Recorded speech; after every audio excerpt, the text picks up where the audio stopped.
अगला topic friction,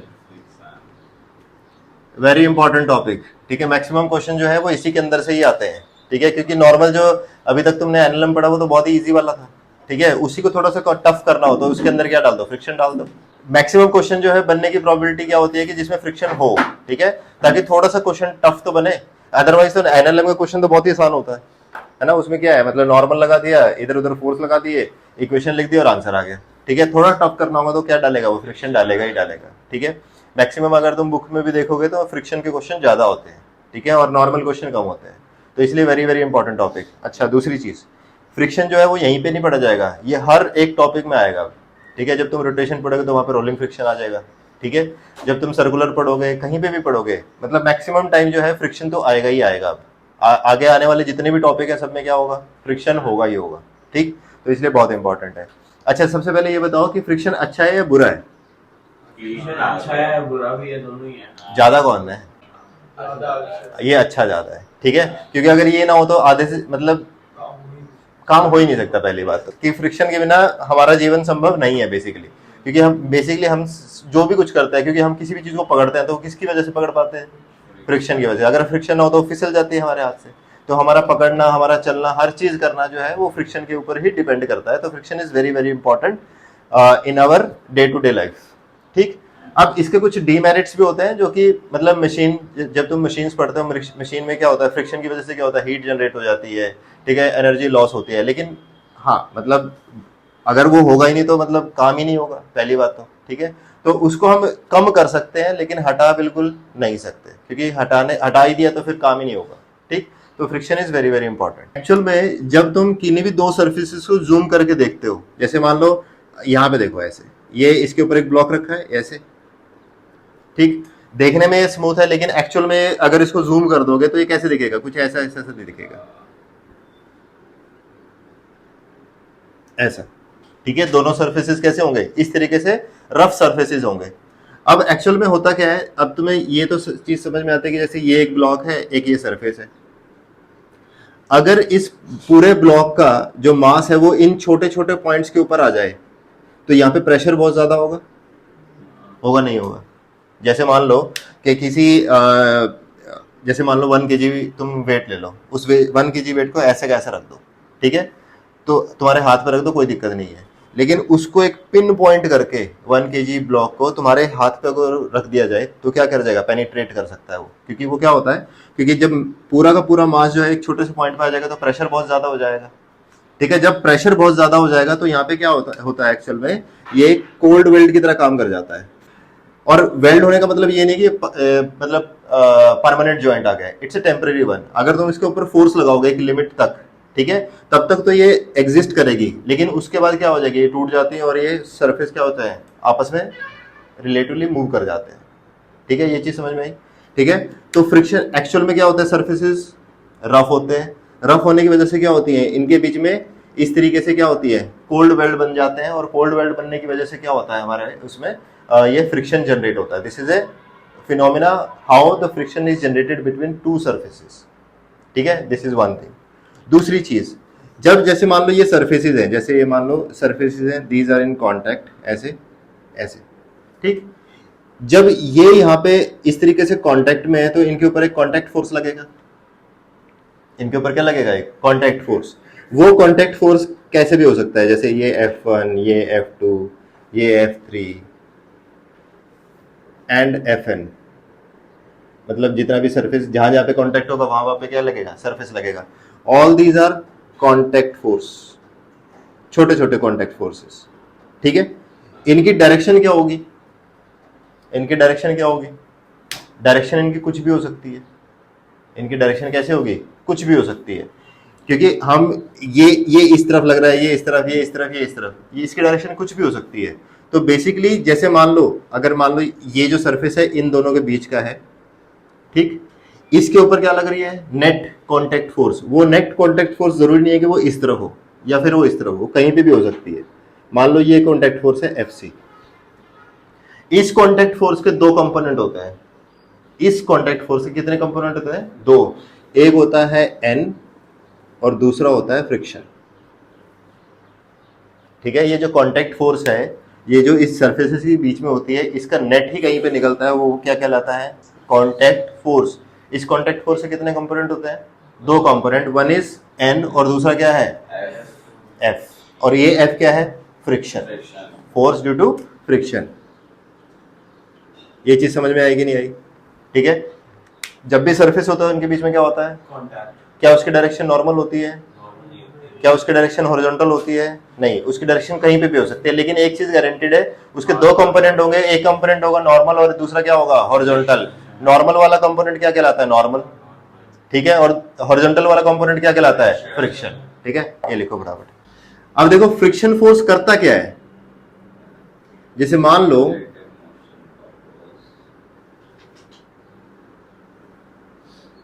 ये एक ब्लॉक है जिसका मास है m, ठीक है, ये एक सरफेस पे रखा हुआ है। अब सरफेस स्मूथ नहीं है, इस पूरे टॉपिक में सरफेस स्मूथ नहीं होंगे, ठीक है, ये सरफेस स्मूथ नहीं है। इसके ऊपर एक ब्लॉक रखा है। एक्चुअल में फ्रिक्शन फोर्स करता क्या है? क्या इसको चलने से रोकता है? क्या इसको चलने से रोकता है? नहीं, इसको चलने से नहीं रोकता। किसको अपोज करता है? रिलेटिव मोशन को अपोज करता है। चलो इसको ऐसे समझो, फ्रिक्शन फोर्स जो होता है हमेशा 2 सरफेसेस को एक साथ रखना चाहेगा। फ्रिक्शन फोर्स क्या होगा? हमेशा 2 सरफेसेस को एक साथ रखना चाहेगा, ठीक है। जैसे कि अगर मान लो ये ऊपर वाला ब्लॉक जो है इधर मूव करने की कोशिश करे, ठीक है, अगर इधर मूव करने की कोशिश करे तो इसको क्या करना चाहिए कि एक साथ रहे? इसको पीछे की तरफ खींचे। इसको क्या करे? पीछे की तरफ खींचे। तो फ्रिक्शन फोर्स चाहेगा कि मैं इसको पीछे की तरफ खींच के आपस में एक साथ रखने की कोशिश करूं, ठीक है। मान लो दूसरा सिनेरियो, मान लो कि नीचे से सरफेस जो है वो मूव कर गया इधर। नीचे से सरफेस किधर मूव कर गया? इधर मूव कर गया। मान लो जैसे ये ब्लॉक था दूसरा, लेट्स से दूसरा ब्लॉक,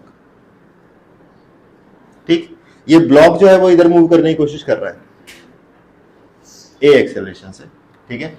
अगर ये इधर मूव करने की कोशिश कर रहा है तो फ्रिक्शन क्या चाहेगा? कि दोनों सरफेसेस एक साथ रहें। एक साथ रखने के लिए क्या करेगा? इसको पीछे की तरफ खींचेगा और इसको आगे की तरफ धकेलेगा। क्या करेगा? इसको पीछे की तरफ खींचेगा और इसको आगे की तरफ धकेलेगा ताकि दोनों क्या रहें? एक साथ रहें। ऐसा ही होता है ना, ठीक है।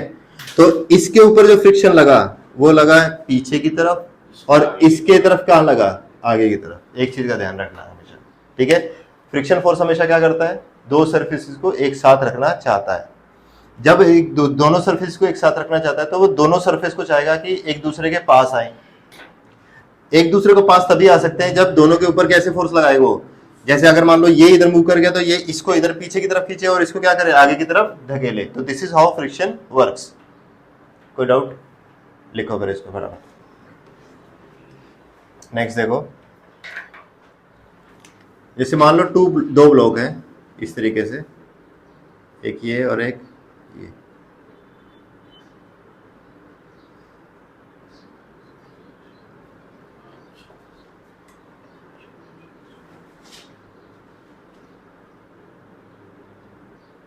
इसको ऐसे करते हैं, उल्टा लगा देते हैं।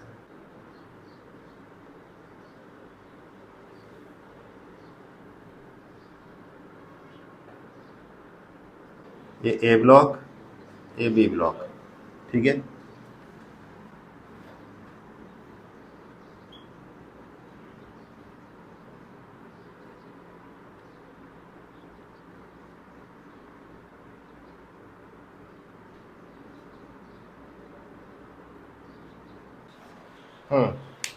बताओ किसके अंदर फ्रिक्शन ज्यादा होगा? कौन से केस में फ्रिक्शन ज्यादा होगा 2 सरफेसेस के बीच में? तुम्हारे पास ऑप्शन है ए, बी, सी, डी। जैसे मान लो ये फर्स्ट है, ये सेकंड है, तो पहले वाले में ज्यादा है 2 से, दूसरे वाले में ज्यादा है 1 से, या फिर 1 इक्वल टू 2 है, मतलब 1 इक्वल टू 2 वाला नहीं है, case 1 is equal to case 2 है, ठीक है, या फिर नहीं पता, या एन नहीं आता। फ्रिक्शन तो कांस्टेंट फोर्स होता है, तो टेंडेंसी ऑफ द ब्लॉक पर डिपेंड करता है, ना कि कहां वेलोसिटी लग रही है, कहां पे क्या लग रहा है, उस पर डिपेंड नहीं करता। मेन मुद्दा ये है कि इन दोनों के बीच में रिलेटिव स्लिपिंग जो है ना, रिलेटिव स्लिपिंग देखी जाती है, ठीक है, और वो किससे पता चलती है हमें? वेलोसिटी से।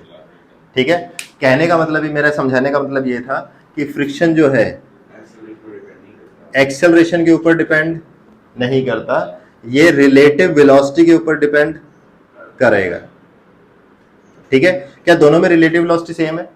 जीरो। दोनों में वेलोसिटी सेम है, कैसी है वो? जीरो। तो दोनों के बीच में फ्रिक्शन कैसा होगा? सेम। दोनों के बीच में फ्रिक्शन कैसा होगा? सेम। तो मेन मुद्दा समझने का क्या है कि फ्रिक्शन जो है एक्सेलरेशन के ऊपर डिपेंड नहीं करता। वो किसके ऊपर डिपेंड करता है? रिलेटिव वेलोसिटी के, रिलेटिव वेलोसिटी के ऊपर। लिखो ये point, friction depend on relative velocity, ना कि एक्सेलरेशन। अच्छा देखो नेक्स्ट पॉइंट देखो कि जैसे मान लो 2 ब्लॉक्स हैं यहाँ पे, ठीक, जब भी फ्रिक्शन लगेगा, अभी हमने देखा कि फ्रिक्शन या इसके अगर मान लो ऐसे लग रहा है तो इसके ऊपर कैसा लगेगा? तो हमेशा कैसा होता है ये? Action reaction pair. हमेशा कैसा बनता है ये? एक्शन रिएक्शन पेयर की तरह। ठीक है, एक्शन रिएक्शन पेयर होता क्या है basically? What is Newton third law? अगर हम इस पे F लगा रहे हैं तो वो भी पे F लगा। अच्छा, कोई न्यूटन थर्ड लॉ बताया गया, क्या होता है? बताओ पूरा अच्छे से बताओ। When we apply force to a body, the force applies an equal and opposite in direction force to us. अच्छा,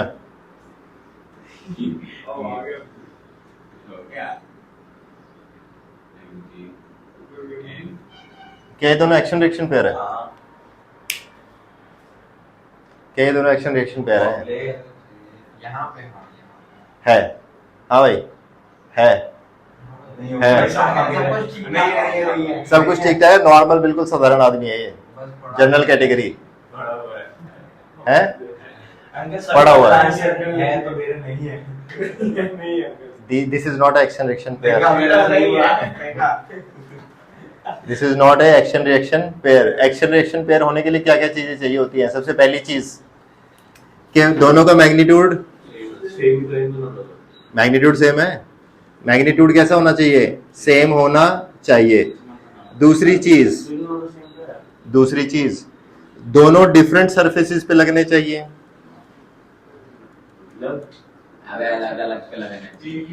दोनों कैसे होने चाहिए? डिफरेंट सरफेसेस पे लगने चाहिए। और तीसरा, सेम नेचर के होने चाहिए। ठीक है, यहाँ पे कौन सा फेल कर रहा है बेसिकली? यहाँ पे वैसे 2 फेल कर रहे हैं। यहाँ पे इस केस में 2 फेल कर गए। कौन कौन से? मैग्नीट्यूड सेम है, मान लिया मैग्नीट्यूड सेम है, ठीक है।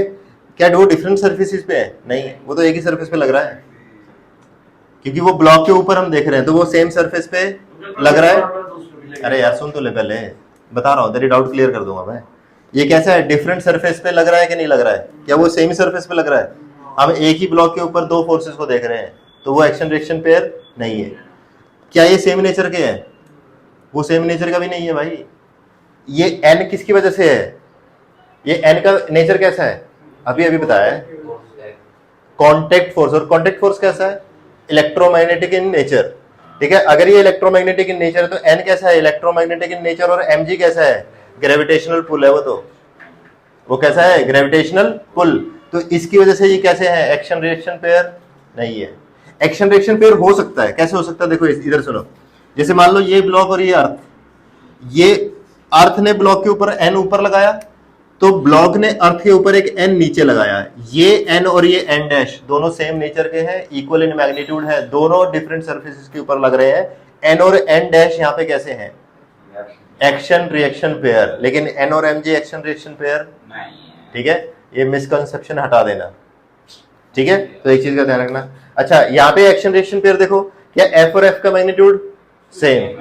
क्या दोनों डिफरेंट सरफेस? यस। ठीक है, क्या दोनों सेम नेचर? यस। तो तीनों क्वालिफाई कर गए, तो that is why it is action reaction pair. लिखो ये फटाफट। तो friction force is action reaction pair. ठीक है, उसके ऊपर ये कहानी लिख लेना। ठीक है, और एक्शन रिएक्शन पेयर कब होता है? मैग्नीट्यूड सेम होना चाहिए, डिफरेंट सरफेसेस होने चाहिए और सेम नेचर के होने चाहिए। 3 चीजें होनी जरूरी है एक्शन रिएक्शन पेयर होने के लिए। ठीक है, चलो ठीक है, अब हमने बात कर ली इसके बाद नेचर के बारे में बात कर ली। ठीक है, किस तरीके से काम करता है वो बात कर ली। आओ इसके थोड़ी सी डायरेक्शन की बात करें, क्योंकि डायरेक्शन निकालना इज वेरी वेरी इंपॉर्टेंट। क्योंकि जब भी तुम क्वेश्चन करोगे वहां पे तुम्हें डायरेक्शन का पता होना चाहिए, क्योंकि तुम फोर्स लगाओगे, फ्रिक्शन लगाओगे, जब तक उनकी डायरेक्शन नहीं पता होगी तुम्हारा आंसर सही आने वाला। है ही नहीं। A B एंड C, उनके लिए एक और A B एंड C, ठीक है। ये मान लो चल रहा है इधर, वेलोसिटी बता कितनी बताऊं, 5 मीटर पर सेकेंड। ये इधर चल रहा है कितनी वेलोसिटी बताऊं, 2 मीटर पर सेकेंड। सुनी बल्ला की जाएगी। इधर 44 मीटर पर सेकेंड। अबे पागल हो गया क्या, 4 लगा लो, ठीक है। ये ऐसे मूव कर गया, ये ऐसे मूव कर गया, ये ऐसे मूव कर गया। क्या इसमें मेरे को एक्सेलरेशन बताने की जरूरत है? नहीं। मुझे किससे मतलब है, सिर्फ वेलोसिटी से मतलब। मुझे वेलोसिटी से मतलब है, रिलेटिव तो मैं निकाल लूंगा, रिलेटिव मैं निकाल लूंगा, ठीक है। अच्छा, तो अब तुम्हें बताना है, मान लो इन दोनों सरफेसेस के बीच में लग रहा है फ्रिक्शन 1, इन दोनों सरफेसेस के बीच में लग रहा है फ्रिक्शन 2, और इन दोनों सरफेस के बीच में लग रहा है फ्रिक्शन 3। हमें वैल्यू से कोई मतलब नहीं है, हमें सिर्फ डायरेक्शन बतानी है, ठीक है। बताएं F1 F2 F3 की डायरेक्शन C B A के ऊपर इंडिविजुअली बताएं। इसको निकालने के लिए देखो क्या करें, सबसे पहले इसको ऑब्जर्व करें। कौन सा ब्लॉक है ये, C ब्लॉक। Velocity of C with respect to B देखो कहां पे है। क्या velocity of C with respect to B is velocity of C minus velocity of B। Velocity of C कितनी है, 5, माइनस वेलोसिटी ऑफ B कितनी है, तो velocity of C with respect to B कितना है, 7। किस तरफ, राइट साइड में। तो इसके ऊपर, इस बॉडी के ऊपर फ्रिक्शन किधर लगेगा, F1 इधर, और नीचे वाली बॉडी के ऊपर फ्रिक्शन किधर लगेगा, इधर। बिल्कुल सही है। F1। ये चीज समझ में आई। तो फ्रिक्शन कैसे लगा इसके ऊपर, F1 इधर और इसके ऊपर F1, हमने F1 ही बोला था ना, हाँ, F1 इधर और इसके ऊपर F1 इधर, दोनों सरफेसेस के ऊपर म्यूचुअली लगेगा वो। ऐसा नहीं कि एक सरफेस के ऊपर लग के रह जाएगा, दोनों के ऊपर लगेगा। क्यों, क्योंकि ये ब्लॉक अगर इधर भाग रहा है तो ये वाला मतलब जो फ्रिक्शन दोनों के बीच का है, दोनों को क्या करेगा, एक साथ लाना चाहेगा, इसको पीछे की तरफ खींचेगा और इसको आगे की तरफ धकेलेगा, ठीक।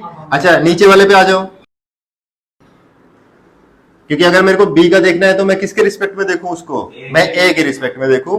तो velocity of B with respect to A देखो, velocity of B with respect to A, क्या velocity of B -2, velocity of B -2, velocity of A -4, तो कितना हो गया, -6। मतलब B जो है वो A के रिस्पेक्ट में किधर भाग रहा है, पीछे। अगर वो पीछे भाग रहा है तो इसको कैसे रोकेगा वो, और इसको कैसे रोकेगा। क्या तुम्हारा सही था ये बिल्कुल ठीक है। F2 आगे और F2 नीचे वाले पे, F2 पीछे। अब नीचे वाले पे आ जाओ, क्या नीचे वाला इधर ही भाग रहा है, क्योंकि ये तो रेस्ट पे है। अगर ये इधर भाग रहा है तो इसके ऊपर बीच में एक F3 ले लो, हाँ F3 है ना, ये रहा। तो F3 किधर लगेगा, इधर, और सरफेस के ऊपर F3 किधर लगेगा, ठीक है। तो this is all about direction. Direction कैसे निकालनी है, अगर मान लो जैसे ये इस तरह से ब्लॉक है तो ऊपर वाले को नीचे वाले के रिस्पेक्ट में देख लो, जिस सरफेस के ऊपर चल रहा है उस सरफेस के रिस्पेक्ट में देखें, ठीक है। और डायरेक्शन कैसी होगी, वेलोसिटी के, नेट वेलोसिटी के अपोजिट लगेगी।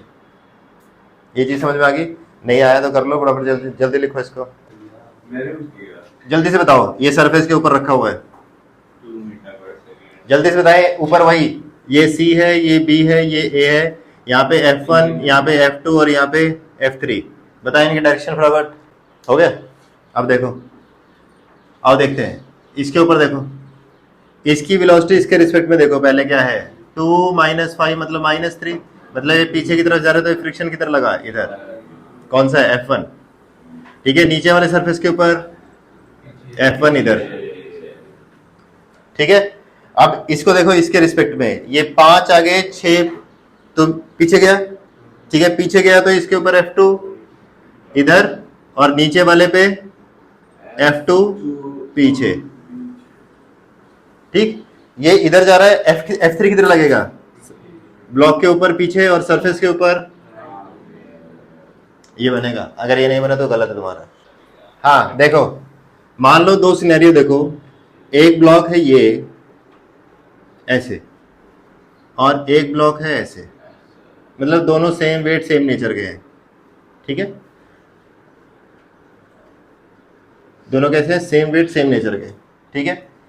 एक पे हमने फोर्स लगाया ऐसे F, और दूसरे पे भी फोर्स लगाया ठीक है, एक के ऊपर तू आके खड़ा हो गया ऐसे, ठीक है, तेरे को चुल थी, तू खड़ा हो गया। बता किसको मूव करने के लिए ज्यादा फोर्स लगाना पड़ेगा? किसके ऊपर ज्यादा फोर्स लगाना पड़ेगा? बी पे या ए पे? बी पे, ठीक है, ये तो कॉमन सेंस से समझ में आता है। लेकिन अगर एक चीज ऐसे देखी जाए, अगर तुमने पिछले टॉपिक में ध्यान दिया हो कि जब कोई भी चीज हॉरिजॉन्टली मूव करती थी तो उसके ऊपर वर्टिकल फोर्सेस का कोई इफेक्ट, लेकिन यहाँ पे कैसे हो रहा है? क्योंकि नॉर्मल है ना यहाँ साथ में। वही तो मैं कह रहा हूँ कि पिछले टॉपिक में हमने पढ़ा कि जितने भी ये एन एम जे वट जो भी लग रहे थे, अगर बॉडी जो है अगर हॉरिजॉन्टल मूव कर रही है तो हम इनका इफेक्ट नहीं लेते थे, ठीक है। लेकिन अब एक्चुअल में कैसे होता है कि जैसे ही इसके ऊपर वेट बढ़ता है तो तेरे को फोर्स ज्यादा लगाना पड़ता है, ठीक है। लेकिन पिछले वाले केस में एनएलएम में हम ऐसा नहीं कर रहे थे। क्यों नहीं कर रहे थे? क्योंकि हम वहां पे फ्रिक्शनलेस सरफेस लेते थे। हाँ, तो यहाँ पे हम क्या लेते थे? Frictionless surface. तो फ्रिक्शनलेस सरफेस होने की वजह से क्या होता था कि जो नॉर्मल फोर्सेस जो है इम्पैक्ट नहीं डाल सकती थी, लेकिन यहाँ पे इम्पैक्ट डालेंगी, ठीक है। तो इसका मतलब क्या हुआ कि यहाँ पे फोर्स बढ़ने का मतलब क्या हुआ कि फ्रिक्शन बढ़ गया। फोर्स बढ़ने का मतलब क्या हो गया कि फ्रिक्शन बढ़ गया, क्योंकि फोर्स तो देखो सब कुछ वही था, सिर्फ इसके ऊपर नॉर्मल बढ़ा। नॉर्मल बढ़ने से क्या हो गया कि तुम्हारे फोर्स ज्यादा लगाना पड़ रहा है। फोर्स ज्यादा लगाना पड़ रहा है तो इसका मतलब क्या है कि बॉडी अपोज ज्यादा कर रही है। अपोज करने का मतलब क्या है? अपोजिशन क्या है? फ्रिक्शन। अपोजिशन क्या है? फ्रिक्शन। तो इसका मतलब क्या होगा कि जैसे ही एन बढ़ता है वैसे ही क्या होता है? फ्रिक्शन बढ़ता है। अच्छा ये बताओ, ये फ्रिक्शन जो है वो mg के ऊपर डिपेंड करता है या n के ऊपर डिपेंड करता है? फ्रिक्शन एन के ऊपर, एन के ऊपर, और n तो mg के बराबर है। वो इलेक्ट्रोस्टैटिक फोर्स है और वो नहीं है, वो ग्रेविटेशनल है। करेक्ट, ठीक है। तो ये एक मिसकंसेप्शन ना बनाए कि F is equal to mu into में mg, ऐसा नहीं होता है। F is equal to mu into में n होता है, और n और mg अगर किसी केस में बराबर है तो ठीक है, ठीक है। तो फ्रिक्शन जो है, friction is directly proportional to n। n क्या है? नॉर्मल फोर्स, ठीक है, नॉर्मल, ठीक है। तो F प्रोपोर्शनल टू n। अच्छा अब तुम्हें एक चीज समझ में आती है ना कि अगर मान लो ये नीचे का सरफेस ग्लास होता और यहाँ पे अगर रबर होता तो किसमें फ्रिक्शन ज्यादा होती है? रबर में ज्यादा होती है। तो इसका मतलब वो मटेरियल के नेचर के ऊपर डिपेंड करता है कि मटेरियल कैसा है। तो इन सब को मिला के एक फॉर्मूला बनाया गया कि F is equal to mu into N. F is equal to mu into N, और ये म्यू क्या है? Coefficient of friction. म्यू क्या है? Coefficient of friction. तो लिख ले इसको, mu is coefficient of friction. अच्छा देखो, लास्ट टाइम हमने क्या क्या कर लिया? लास्ट टाइम हमने कर लिया कि फ्रिक्शन जो है किसका पार्ट है? कौन सी फोर्स का पार्ट है? कॉन्टैक्ट फोर्स का। कॉन्टैक्ट फोर्स के दो फोर्सेज होते हैं, एक तो नॉर्मल और दूसरा फ्रिक्शन। फ्रिक्शन की डायरेक्शन कहाँ पे होती है?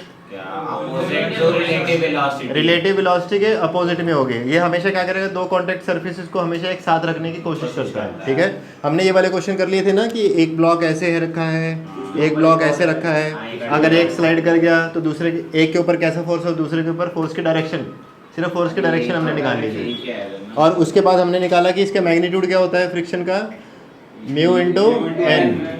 म्यू इंटू एन, ये हमने निकाल लिया था, है ना, ठीक है। ये चीज़ समझ में आ गई थी। अच्छा और देखो, और देखो, तो ये हमने कर लिया था लास्ट टाइम। अच्छा फिर अब ऐसे समझो, देखो इस तरीके से, प्योर ऑब्जर्वेशन वाला पॉइंट ही है। जैसे मान लीजिए एक सरफेस पे एक ब्लॉक रखा है, ठीक है, और इसका मास क्या है? m।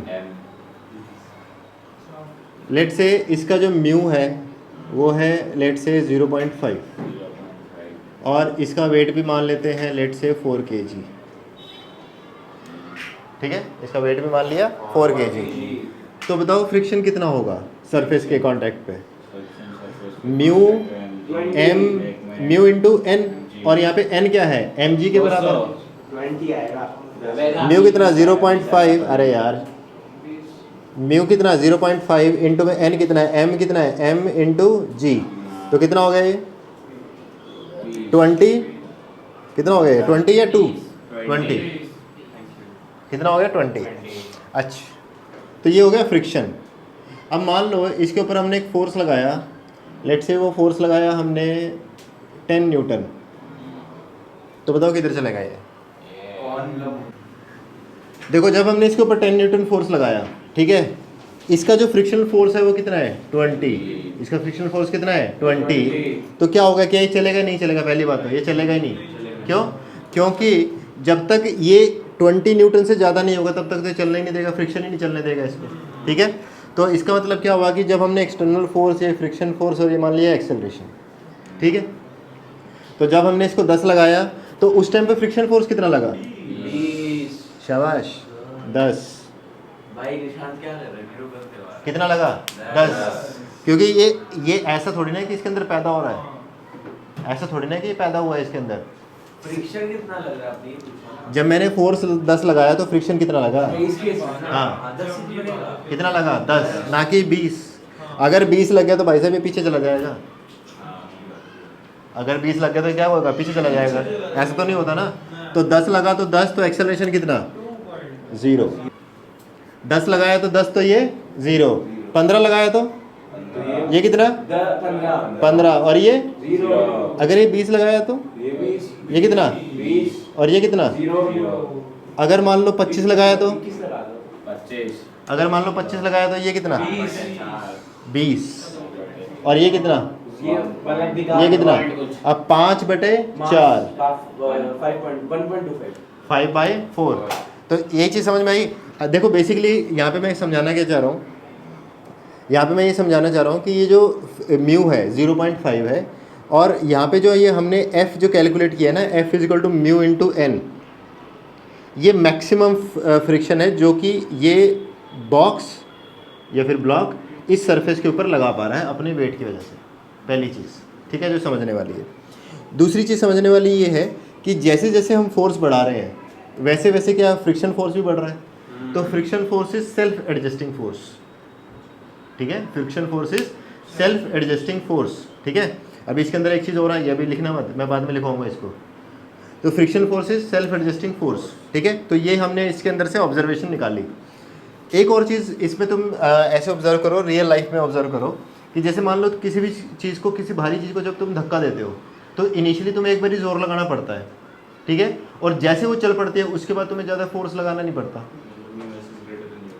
ठीक है। कभी तुमने ये चीज़ ऑब्जर्व करी है? देखो ऐसा क्यों होता है, ऐसा इसलिए होता है कि इस फ्रिक्शनल फोर्स, ये जो कॉफिशिएंट ऑफ फ्रिक्शन है, ये 2 से 3 तरीके का हम समझते हैं। एक तो होता है static friction, coefficient of static friction, एक होता है coefficient of kinetic friction, coefficient of kinetic friction. ये कॉफिशिएंट ऑफ स्टैटिक फ्रिक्शन तब आता है जब बॉडी क्या होती है, मतलब टेंडेंसी होती है, रिलेटिव स्लिपिंग नहीं होती जब बीच में उनके। हाँ बिल्कुल सही बोला उसने, वैसे टेक्निकली बिल्कुल सही बोला उसने, ठीक है। कभी हमें ऐसा नहीं समझना चाहिए कि बॉडी अगर रेस्ट पे है तो म्यू एस है, क्या बॉडी अगर मूवमेंट में हो तो म्यू एस हो सकता है क्या, कैसे, किस केस में, बॉडी अगर मूवमेंट में हो, बॉडी कैसा है, मोशन में है, क्या तब भी म्यू एस हो सकता है? अगर एक्सेलरेटेड नहीं है तो होगा, एक्सेलरेटेड नहीं है तो होगा, मतलब अगर एक्सेलरेटेड नहीं है तो एक्सेलरेटेड से कोई मतलब नहीं है इसमें। मेरा क्वेश्चन, चलो अब क्वेश्चन पूछते हैं इसी के ऊपर। मेरा क्वेश्चन ये है कि अगर बॉडी मोशन में है तो क्या वो म्यू एस लगा सकती है, उसके अंदर म्यू एस हो सकता है कि नहीं हो सकता है, मतलब स्टैटिक फ्रिक्शन वो शो कर सकती है कि नहीं कर सकती? मेरा आंसर ना है, नहीं कर सकती, हाँ नहीं करेगी, नहीं करेगी। हमेशा कैसा करेगी, काइनेटिक, हमेशा कैसे करेगी, काइनेटिक। जिसके ऊपर रखा है बोल रहा है तो हाँ देखो, मान लो जैसे एक तुम्हारा ये ट्रक है, ठीक है, ये ट्रक चल रहा है, इसके अंदर एक ब्लॉक है, इस ब्लॉक के ऊपर एक और ब्लॉक रखा है, ये चल रहा है तो सब कुछ चल रहा है, ये दोनों ब्लॉक भी मूव कर रहे हैं, क्या तब यहाँ पे स्टैटिक फ्रिक्शन लग रहा होगा, काइनेटिक फ्रिक्शन लग रहा होगा? स्टैटिक। कैसा लग रहा होगा, स्टैटिक। तो कहने का मतलब ये है कि बॉडी की जो रिलेटिव वेलोसिटी है जिस सरफेस के ऊपर वो रखा है, अगर उसके अंदर रिलेटिव वेलोसिटी है तो लगता है काइनेटिक फ्रिक्शन, अदरवाइज क्या लगता है, स्टैटिक फ्रिक्शन। तो हमें ये नहीं रटना कि वो स्टैटिक, मतलब अगर वो रेस्ट पे तभी स्टैटिक लगता है, मोशन में भी हो सकती है, लेकिन रिलेटिवली क्या होनी चाहिए, रेस्ट पे होनी चाहिए, ठीक है। रिलेटिवली अगर रेस्ट पे है तो क्या, कौन सा फ्रिक्शन लगेगा, स्टैटिक फ्रिक्शन, अदरवाइज कौन सा लगेगा, काइनेटिक फ्रिक्शन। और जनरली ये ऑब्जर्व किया गया कि काइनेटिक फ्रिक्शन जो है वो स्टैटिक फ्रिक्शन से क्या होता है, कम। बता दो।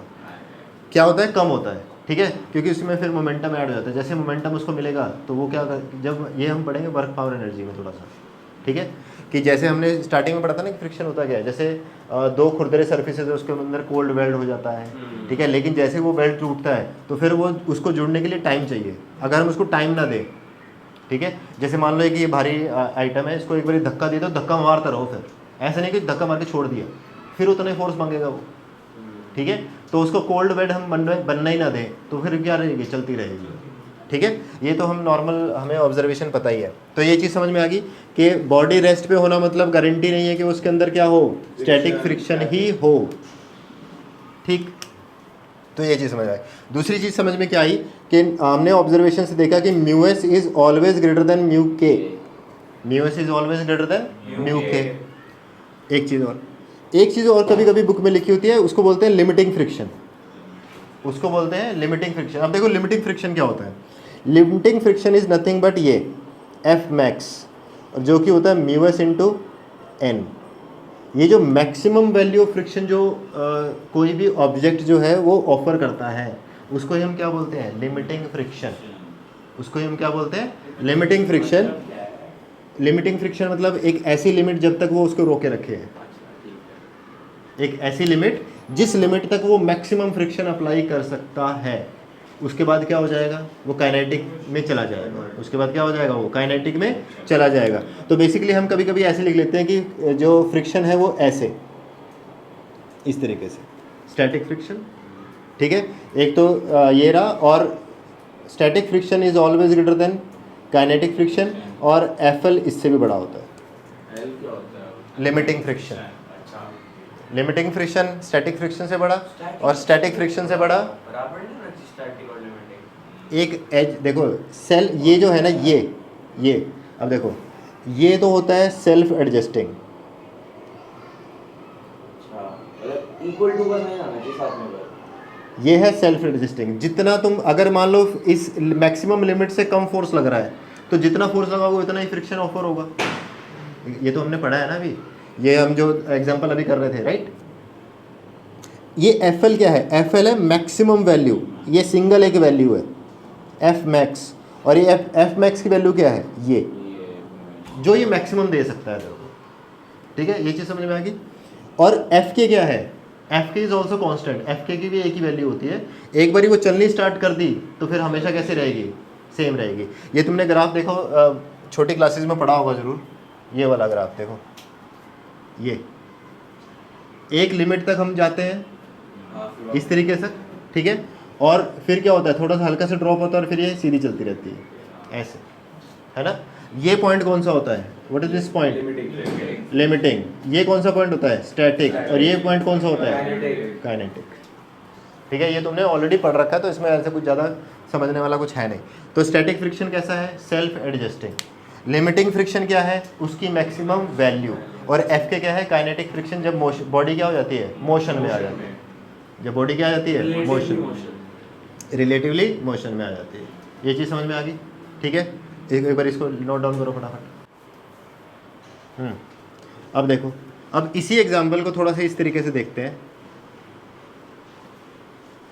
ऐसे सोचो,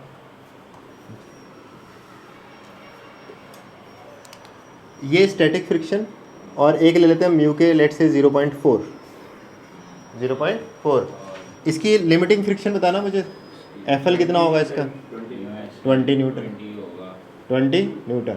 और इसका एफ के कितना होगा, 16, इसका एफ के कितना होगा, 16। अब फिर से वही एक्सरसाइज करते, देखो हमने फोर्स लगाया, ये फ्रिक्शन और ये एक्सेलरेशन, ठीक है, ये फ्रिक्शन और ये एक्सेलरेशन। तो जैसे मान लो हमने इसके ऊपर एक ऐसे फोर्स लगाया, यही 10 न्यूटन का अगर फोर्स लगाया, तो फ्रिक्शन फोर्स कितना होगा, और एक्सेलरेशन कितना होगा।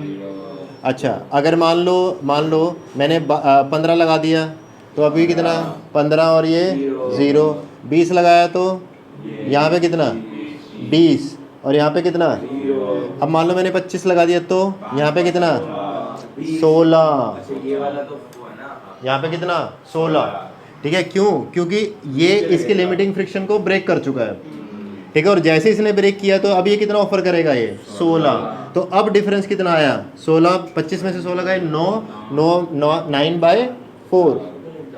हाँ जी, पिछले वाले केस को जब मैंने लिया तब तो हमने स्टैटिक फ्रिक्शन लिया था इस 16 की जगह पे। हाँ तो उस टाइम मैंने बताया नहीं था ना तुम्हें कि म्यूके के बारे में, तो मैंने नहीं बताया था, स्टार्टिंग में लेते थे ना उस टाइम। नहीं ले गए।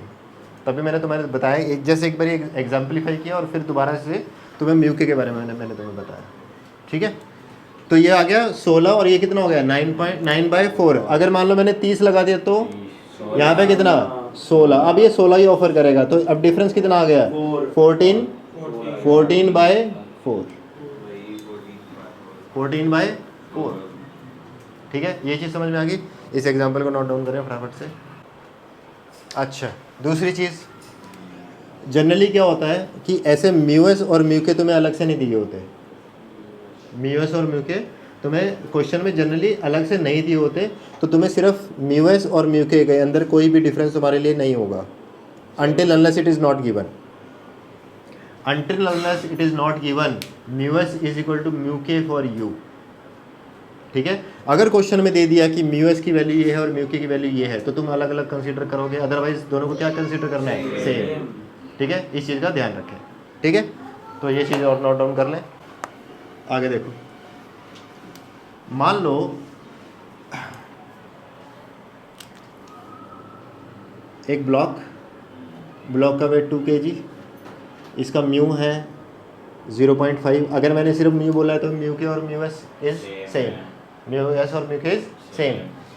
ये 2 kg का है।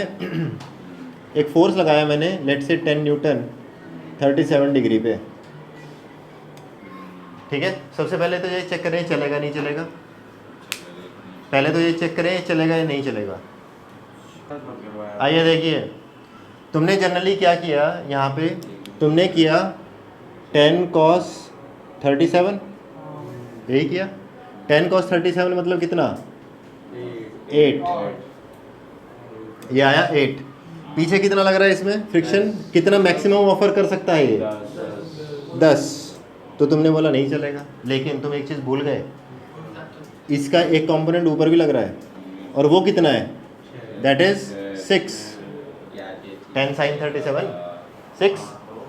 तो सोचो ये n और ये mg, तो इक्वेशन क्या लिखी गई, n + 6 is equal to mg। n is equal to m कितना है 2 इंटू में 10 माइनस 6, तो n कितना आया 14। तो n अगर 14 आया तो फ्रिक्शन कितना हुआ, म्यू इंटू n, तो मतलब 7। फ्रिक्शन लगा 7, हॉरिजॉन्टल फोर्स लगा 8, तो एक्सेलरेशन कितना आया 0.5।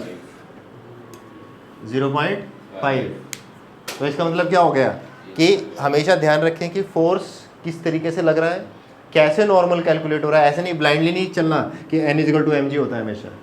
ठीक है, हमें क्या देखना है, नेट n देखना है उसके ऊपर फ्रिक्शन कैलकुलेट करने से पहले।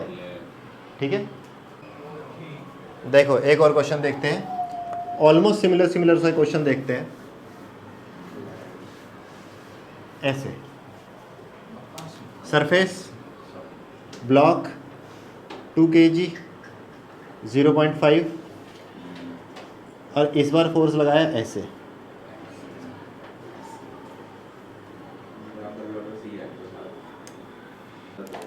देखो इस बार ऑब्जेक्ट कैसे है, ऐसे, फोर्स कैसे लग रही है, ऐसे 10 न्यूटन।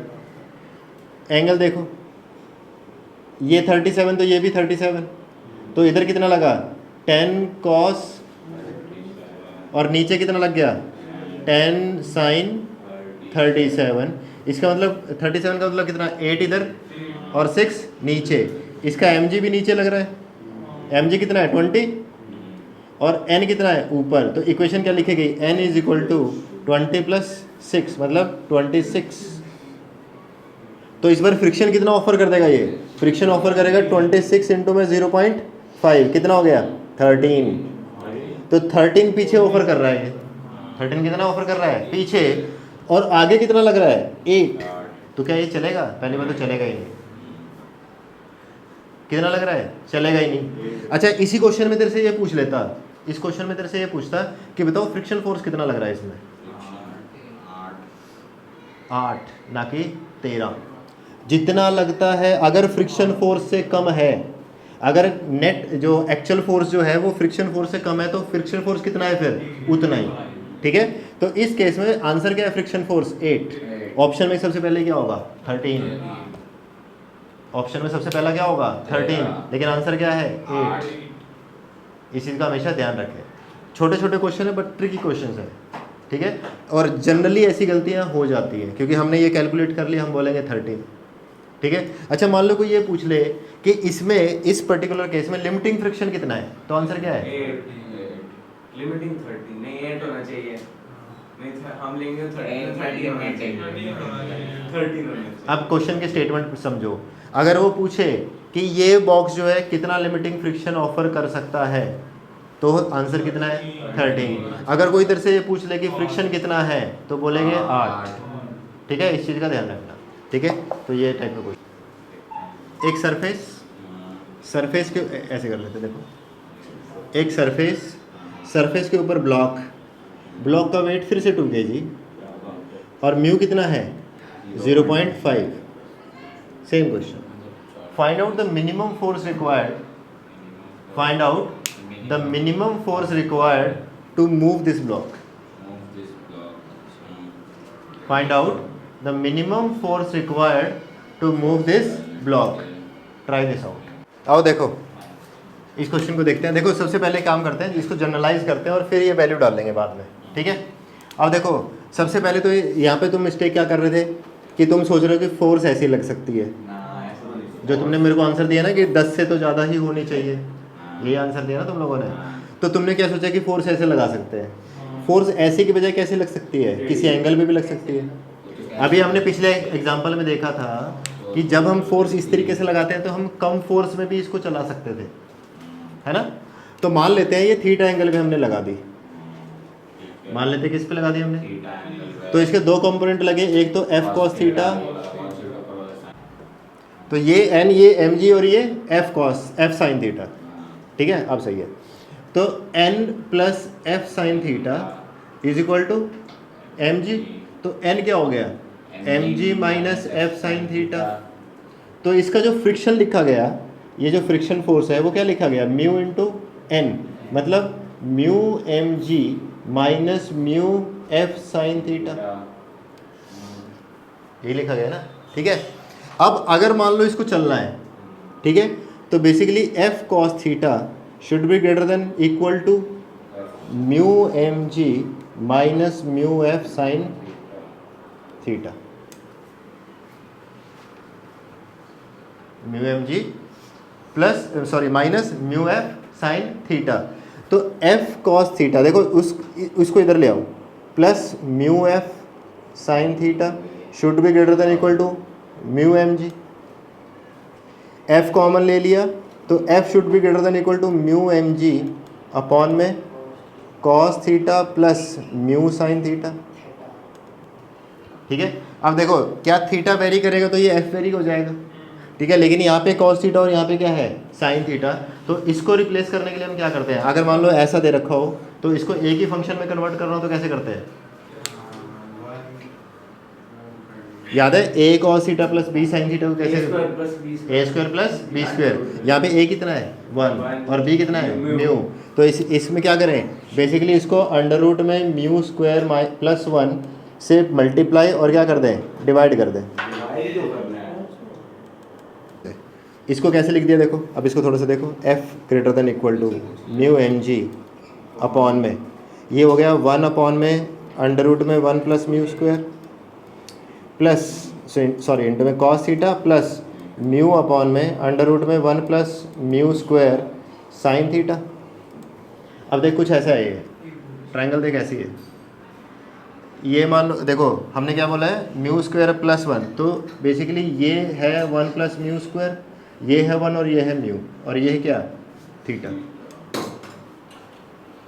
ये है क्या थीटा, ठीक है। देख तभी देख साइन थीटा क्या बनेगा, देख यहाँ पे अगर इसमें साइन में कन्वर्ट करूँगा तो परपेंडिकुलर अपॉन में हाइपोटेनियस, और ये क्या बन जाएगा, ये बन जाएगा कॉस थीटा बेस अपॉन में हाइपोटेनियस। तो बेसिकली इसको कन्वर्ट करके लिखा जाएगा f is greater than equal to mu m ji upon में इसको मैं लिख दूँ साइन अल्फ़ा और इसको लिख दूँ मैं कॉस अल्फ़ा, तो बेसिकली फिर थीटा नहीं है, ये अल्फ़ा है, सॉरी ये अल्फ़ा ले लो और ये बनेगा तुम्हारा थीटा और ये बन जाएगा 90 डिग्री ऐसे।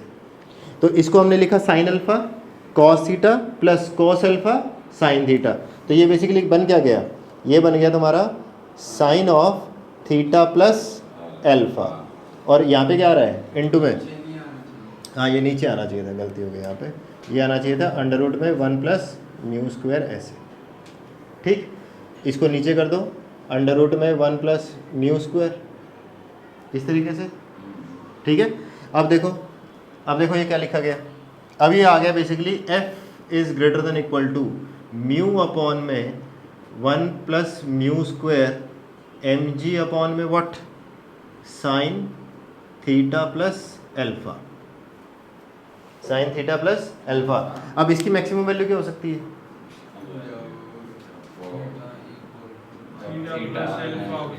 जब साइन थीटा प्लस अल्फ़ा क्या हो जाएगा 1, जब देखो अगर डिनोमिनेटर मैक्सिमम होगा तो क्या होगा f मिनिमम हो जाएगा, ठीक है, f क्या हो जाएगा मिनिमम। तो इसका मतलब क्या हो गया कि साइन थीटा प्लस अल्फ़ा जब 1 होगा तो क्या होगा, ये मैक्सिमम वैल्यू ले सकता है। तो यहाँ पे एक कंडीशन आ गई कि sine theta plus alpha is equal to 1, sine theta plus alpha is equal to 1, और उस टाइम पे मैक्सिमम फ्रिक्शन जो तुम्हें मिल रहा होगा that friction is equal to, देखो क्या होगा, ये म्यू इफेक्टिव जो होगा वो देखो क्या होगा, म्यू अपॉन में अंडर रूट में 1 प्लस म्यू स्क्वायर ये होगा इनटू में m g. This is the minimum force required to move this block, this is the minimum force required to move this block. ये यहाँ पे f आएगा, sorry यहाँ पे हमने क्या लिखा है f है ना, f minimum is equal to mu upon में अंडर रूट में 1 प्लस म्यू स्क्वायर इनटू में m into g. So this is the minimum force required to move this block. ये जो मिनिमम वैल्यू तूने निकाली उसके लिए थीटा कितना चाहिए तेरे को, देख ये ट्रायंगल अभी बनाई है हमने, ठीक है, इसे tan देखो थीटा निकालो, क्या tan theta is equal to perpendicular upon में बेस, ठीक है, तो theta is equal to tan inverse ये थीटा होना चाहिए, ये क्या होना चाहिए थीटा, और ये क्या होना चाहिए मिनिमम फोर्स, ठीक है। एंगल ऑफ फ्रिक्शन देखो कुछ खास नहीं है, कुछ इस तरीके से कि मान लो ये ब्लॉक रखा है, एक ये नॉर्मल ये कॉन्टैक्ट फोर्स, ये है नॉर्मल, ठीक, ये जो एंगल है ये एंगल इसको बोलते हैं lambda. This angle the angle between contact force and normal, the angle between contact force and normal is called angle of friction, लिख लो, angle between contact force and normal is called angle of friction. और देखो जैसे ये contact force लगा normal लगा तो यहाँ पे फ्रिक्शन भी लग रहा होगा, ठीक है। अगर तुम इसको पैरेललोग्राम लॉ देखो तो यहाँ से तुम्हें क्या समझ में आया कि tan lambda is equal to f by n, f by n, और f बाई n क्या होता है म्यू, तो लैम्डा की वैल्यू क्या आई tan इनवर्स म्यू, तो angle of friction is nothing but tan inverse mu. और ये होता क्या है angle between contact force and normal.